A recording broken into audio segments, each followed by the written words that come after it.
land. Well, behind us or from the west, Maurepas flows through Pontchartrain on the left, and that continues straight ahead through Bourne into the Gulf of Mexico.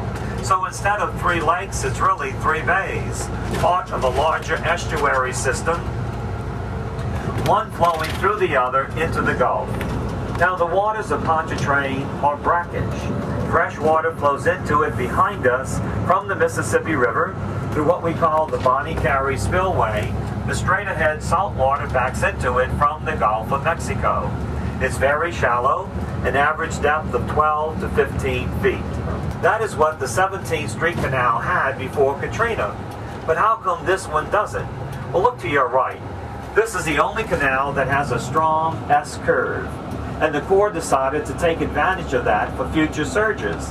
As water might come in, that S-curve will naturally blunt it and slow it down. But look way back over your right shoulder. That is where the Corps has decided to go ahead and put floodgates and pumps, meaning they want this S-curve to absorb the initial force of that surge, slow it down, and then crash into the floodgates. Now these walls on the right never collapsed, but 2 miles to the right, for some reason, these 8 to 10 foot walls taper down to 2 feet, and the surge traveled 2 miles, overtopping those 2 foot walls, flooding City Park and the neighborhood on the right we call Lake Vista. But look to the right. See the floodgates? These swing closed, but remember, the water now is on the right, on the other side, and they were entrapping the water that had snuck into the city through these outflow canals. Now, isn't this a beautiful area of New Orleans? Think about it. For generations, we've come out here on holidays and weekends to fish, picnic, barbecue, crawfish boils, seafood boils. On your left, Pontchartrain measures 600 as we do it ourselves or pay someone to throw topsoil on our lawns to keep them up with the same level as our houses. Thus, the price we pay to live here and throughout the greater New Orleans area above a swamp. They're given pennies on the dollar, and it was all melted down. That artwork. Something isn't right with that picture. Well, John Scott was so generous with New Orleans, he left his artwork throughout the city. And just ahead is one of his masterpieces. He entitled it The Spirit House. It'll be in front of the coach and in a moment on the right side of the bus. But as we look straight ahead, the arches straight ahead represent the various neighborhoods upholding the house, which is the city of New Orleans. So again, straight ahead, by the late John Scott, the Spirit House, arches on the westerly side, and now on the easterly side. So below us, everything surrounded by 7, perhaps to 9 feet of water. Now, an interesting exchange between New York and New Orleans. Recall that horrific day of 9/11, 2001, as the nation is reeling from that incident, wondering what could we ever do to assist the Big Apple.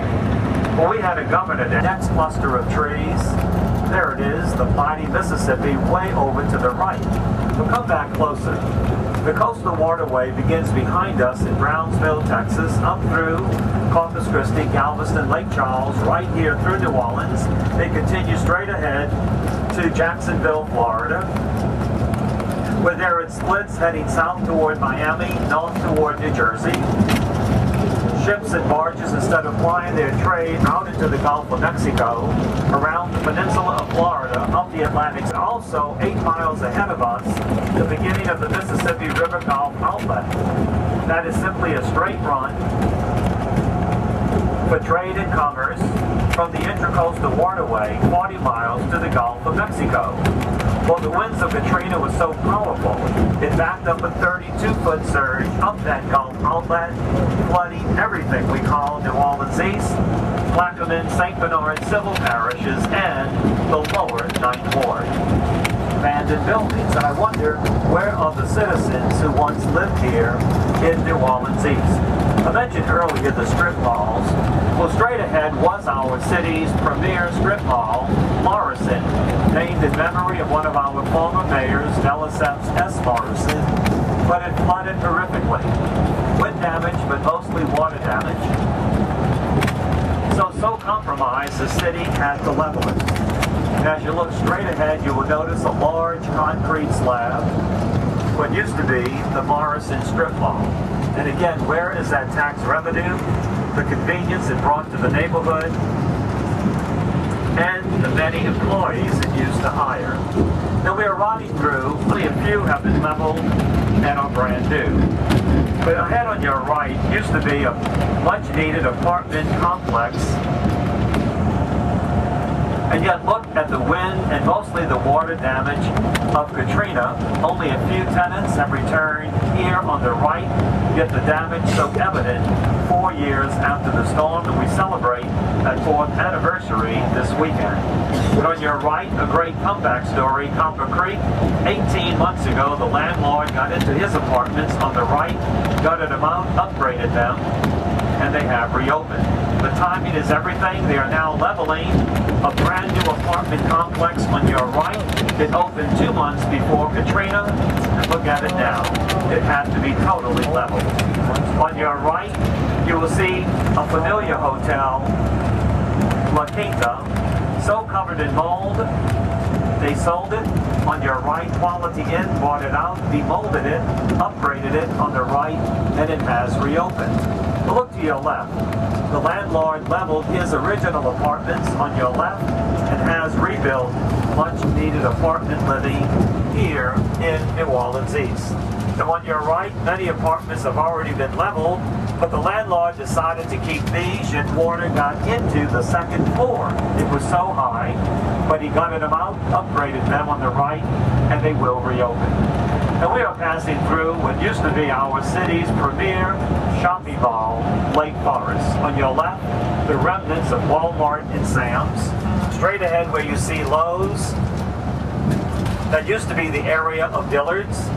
On your right, Michael Jordan opened his Grand Theater complex.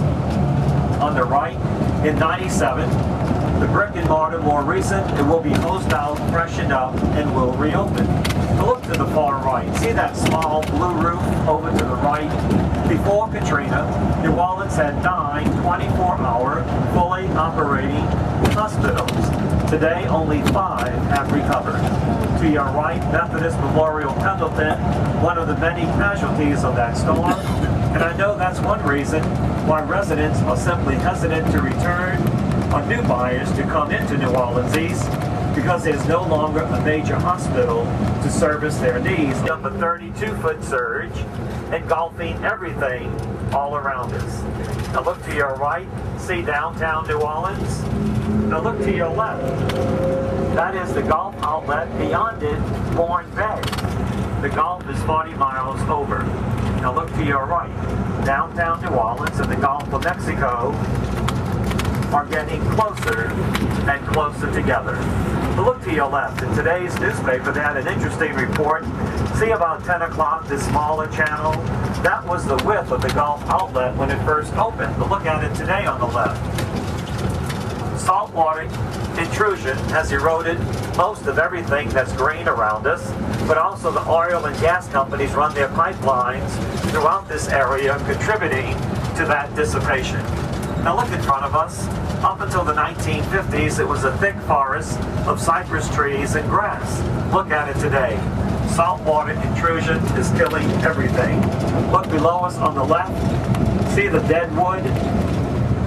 It used to be green like everything on the right, but saltwater is killing everything all around us. So again, the challenge to the Corps is to get fresh water into this area to flush out the salt water that's killing everything.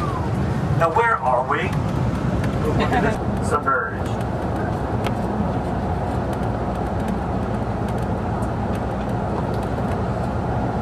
As we cross Bayou Bienvenue, which is Bayou Welcome, we officially enter St. Bernard Civil Parish. And for the first time ever, FEMA declared a civil parish 100% destroyed. That every building, every structure in front of us had wind and or water damage. The surge came in from the left, engulfing everything all around us. I'm afraid, however, when FEMA gets finished on its study about Galveston, from last September, they will unfortunately announce not only one, but maybe two civil counties 100% destroyed. They list in New Orleans as 80% destroyed. Now, coming up on the right is a joint effort. It's a combination transfer station and landfill. Now, to bring items here, one has to be a resident of St. Bernard Civil Parish. I live upriver to the right in Jefferson Parish, can never bring debris here. But once it's brought here, it's examined in two ways. What can be recycled, but what has to be disposed of?